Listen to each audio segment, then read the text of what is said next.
Pinatututukan ni Pangulong Bongbong Marcos sa pulisya at sandatang lakas ang seguridad sa loob at labas ng bansa. Kabilang dyan ang tuluyang pagbuwag sa mga pogo at pagpapanatili ng kapayapaan sa West Philippine Sea. Ibinili niya yan sa pulong ng mga opisyal ng PNP, AFP at LGU na ayon sa tagapagsalita ng PNP ay hindi loyalty check. Nakatutok si June Veneracion.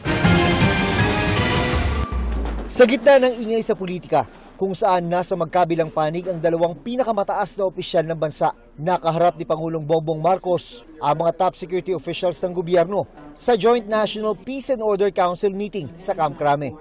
On the part of the PNP as well as the AFP, we remain loyal to the Constitution. Hindi tayo mawawala sa focus because of some political noise. Hindi po ito loyalty check. Pero nagbilin daw ang Commander-in-Chief kaugnay ng external security ng bansa. Ang sabi ng ating presidente is we should refrain from provocative stance doon po sa West Philippine Sea so as not to escalate po yung tension sa West Philippine Sea.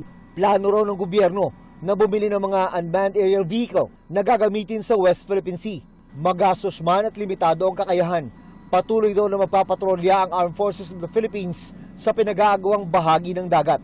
In terms of our deployment in the West Philippine Sea, it's constant that the Philippine Navy is there 24/7. We are patrolling our waters, asserting our sovereignty. Sa internal security, pinapatutukan ng Pangulo ang paglaban sa child abuse and exploitation, cybercrime, seguridad para sa susunod na eleksyon, at ang tuluyang pagbuwag sa lahat ng POGO operations. Para sa GMA Integrated News, June Veneracion, nakatutok 24 oras.